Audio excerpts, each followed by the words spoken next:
All right, final event, the women's 4x400 meter relay. Texas set it on their home track. The collegiate record back in 2004. Meet record, LSU, also in 2004. And the top time this year, South Carolina, 3:28.44. And they are leading off with Crystal Canty, but they're anchoring with fabulous junior Natasha Hastings. And I have to admit, I kind of wanted to be behind because I want to see Natasha walk somebody down in the home stretch. Absolutely. Just to their outside is LSU. They ran 3:30 in the prelims. This is a program with a lot of tradition in this event. They won the 2006 NCAA indoor and outdoor titles. And we talked about the Baylor University and how they already come up for a good team in the 4x4. University of Texas on the women's side is the same way. They were the top non-qualifying team in the 2006 championships last year, so they really have a lot on the line. It's all about pride for them. And a look at the entire field for the women's 4x400 relay. Texas A&M, Florida State, UCLA, Louisiana Tech, South Carolina, LSU, Texas, and Arizona State, the national champion. And Carol, I'm with you.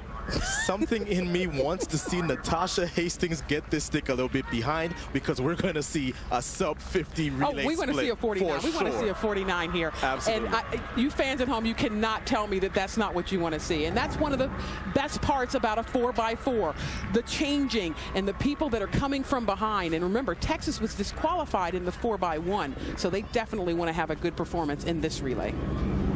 Natasha Hastings, just a junior. She'll anchor for South Carolina. She's considered the #1 draft pick if she comes out for the pros.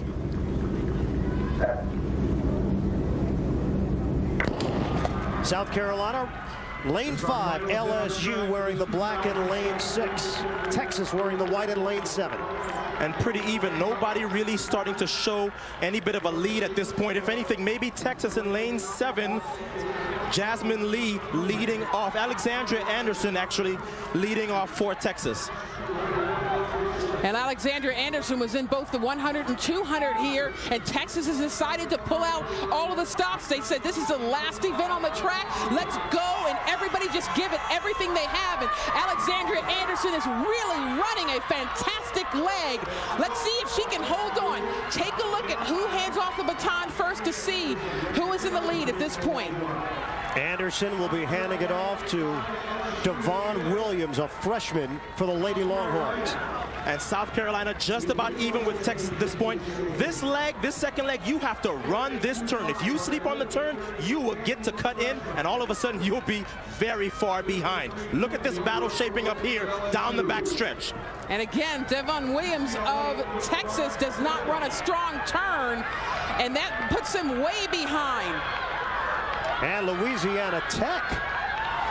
Good showing here by the Lady Texters, Camelia Stroy, a freshman. And look at how bunched they are even at this stage. I mean, this is going to take a really strong third leg to get somebody the lead. This is a fantastic race. LSU, Cynethia Rooks.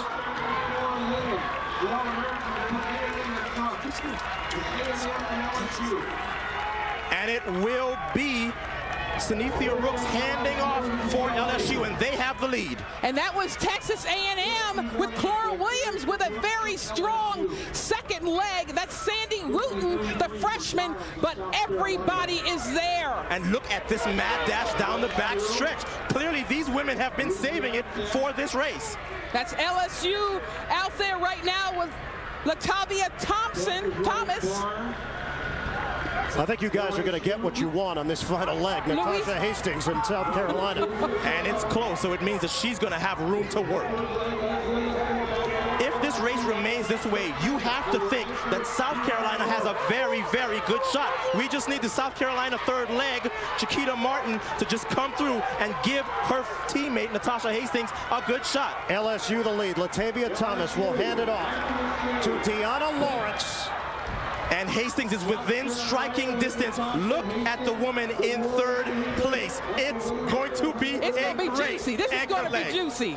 Look at her make this move down the back. Look at Natasha Hastings. She is going by everyone like they're standing still. Still a lot of work to do, though.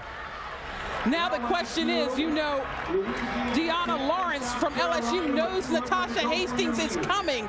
Now she has to hold herself together in this position. Stay relaxed and keep focused on the line, because I know she knows she's coming. And look at the second move now. Natasha Hastings is going to give it all that she has. The question is, can she run down Deonna Lawrence from LSU? Oh my goodness. Heading for home, Deonna Lawrence from LSU. She will have enough to hold off Hastings. And LSU takes the women's 4x400 meter. 50.11 for Natasha Hastings. So essentially what she did is run a flat 50 flat and come back in the relay with another 50-point low performance. A great race, but all props to LSU. Deonna Lawrence did a great job of making sure she took that race out. Give Natasha Hastings something to think about. Well, here it is. We talked about it at the beginning. Here comes Natasha Hastings in third position, moving to the outside, trying to position herself. But Deonna Lawrence, the junior from LSU, is out in the lead. And what she's saying to herself, probably looking at the Jumbotron, is stay relaxed, have enough. I have enough. But there's Hastings again, swinging wide. And when she came off this turn, I knew she was going to try to make another move. But at this point, Deonna Lawrence had done what she was supposed to do, which is you make everyone behind you think about it. At this point, she's already done all the hard work, and unfortunately, Natasha Hastings just runs out of room. Deonna Lawrence, terrific performance. LSU takes it, and here's Dwight. All right, Ian. Deonna, I know you got a nice lead, but you also knew that the 400-meter champion, Natasha Hastings, was back there. Did that alter the way you thought about running that leg? A little bit. I knew that I would just have to get out and just keep it up and just keep running. I was running to win, so I was trying just to hold her off. When you talk about getting out, you want to run that first 200 really fast to show that the gap is still so wide that you can't possibly close it. So that we get out real fast, and they would have to get out too, and so eventually they would kick in and they would get tired, so I just try to run. Well, that strategy worked real well. LSU, a tradition and a dominance in the 4x400. Congratulations. Thank you. And the final results of this women's relay. LSU in 3:28.07, topping South Carolina. Louisiana Tech, good showing for the Lady Texters to finish in third.